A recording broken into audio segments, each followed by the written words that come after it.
दिन का 50,000 रुपया। ये जो लाइट बत्ती जलाता है, जो लाइट बत्ती का श्रृंगार करता है, शौकत अपने घर से जनरेटर लेके नहीं आता।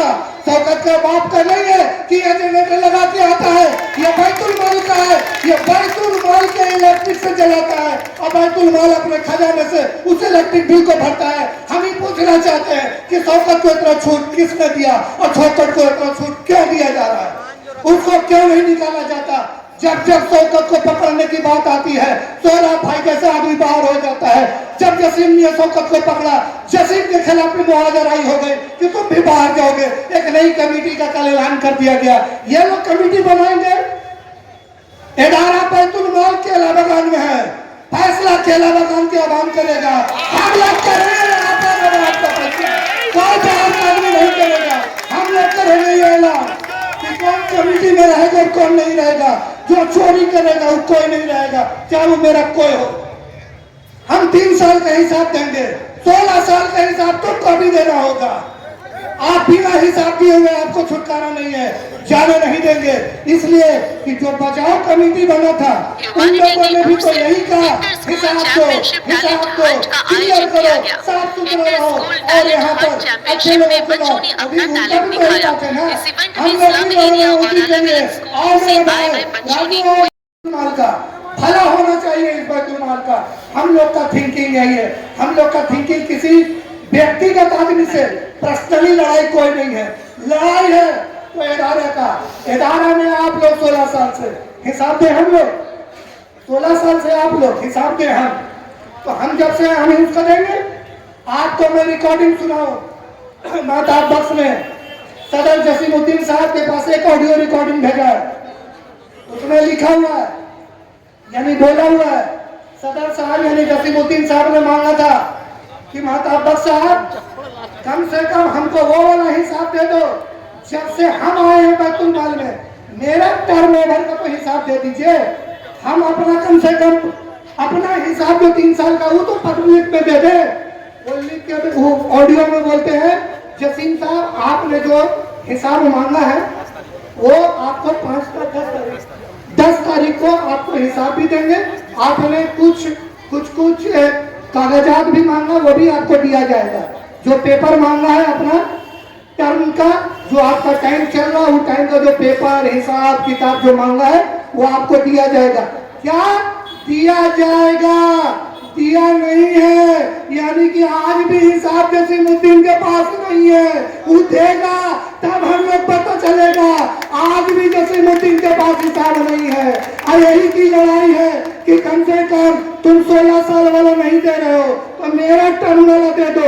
हम आवाम के पास जाएंगे कि 3 साल में जो वादा करके आए थे वही हिसाब हम आपके पास पेश कर दिया है। अब आवाम का फैसला सड़कों पर होगा। हम लोग तो मानने के लिए तैयार है।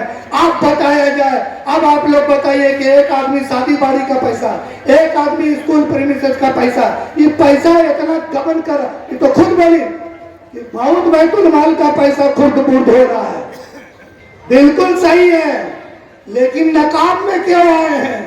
खुर्द बुर्द तो करने वाले भी आप हो।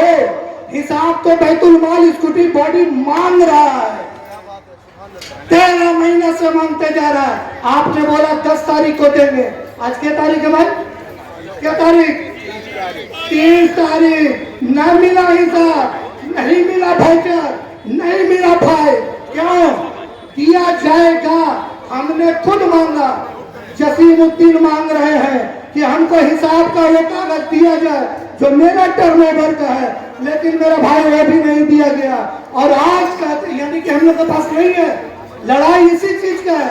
हम लोग का लड़ाई किसी से व्यक्तिगत नहीं है। हम कहते हैं आप भी पासा हो, बिल्कुल है, आप भी अच्छे लोग हैं। हम चाहते हैं कि जिस जिम्मेदारी के पोस्ट पर आप थे, जिस जिम्मेदारी के पद पर आपको बनाया गया था, आप उस जिम्मेदारी का निर्वहन करें। आप उस जिम्मेदारी का सही तरीके से इस्तेमाल किए कि नहीं किया आवाम के अदालत में। आज मामला स्कूटी बॉडी का नहीं है, ये जो मीटिंग रोड पर आ गया है ये आवाम के अदालत में आ गया। अगर ये स्कूटी बॉडी में होता तो हम लोग 13 महीने से लड़ रहे हैं इन लोगों के खिलाफ। 6 अभी जैसे मैं बता रहे थे, 6 बुआ ने लिख करके कंप्लेन दिया माताब बख्श के खिलाफ कि हम लोगों पर इनका बुरा नजर हम लोग को छेड़ता है, ये सब करते हैं। अब वो क्या सही क्या गलत ये सदर सोहराब भाई को दीन था। सदर सोहराब भाई इंक्वायरी जब कराने के लिए वो तैयार हुए, आज उनका हालत क्या हुआ ये लोग।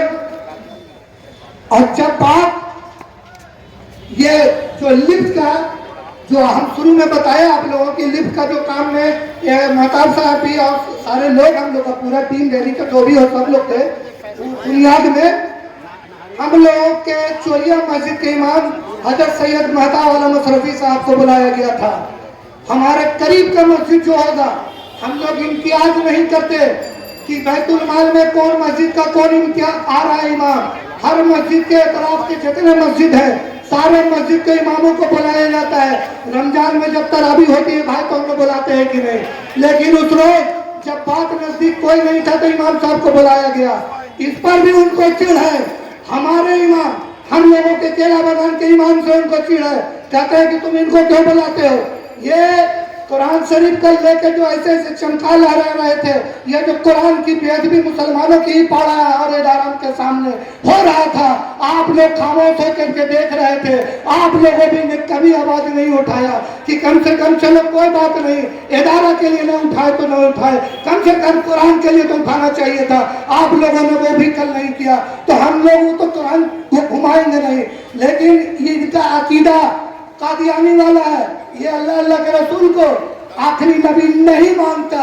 इस वजह से ये लोग इस तरीके से बेइज्जत और बेअदबी करते हैं, और ऐसे लोगों को हम बैतुल माल में नहीं रखना चाहते। आप लोग बताइए, हाथ उठा के बताइए कि क्या ऐसा लोग बैतुल माल में होना चाहिए? क्या होना चाहिए? क्या होना चाहिए? तो आप लोग सुन लो, एक मिनट, मैं आप लोगों को गवाह बना के यहाँ पर हमारे सदर साहब हैं, मैं आप लोगों को गवाह बना करके इनसे मांग करता हूँ कि ये लोगों को फौरन सस्पेंशन का ऑर्डर पास कीजिए। स्कूटी पार्टी में हम लोग पास करवा देंगे। सदर साहब ऐलान करो, हम तुम्हारे साथ हैं।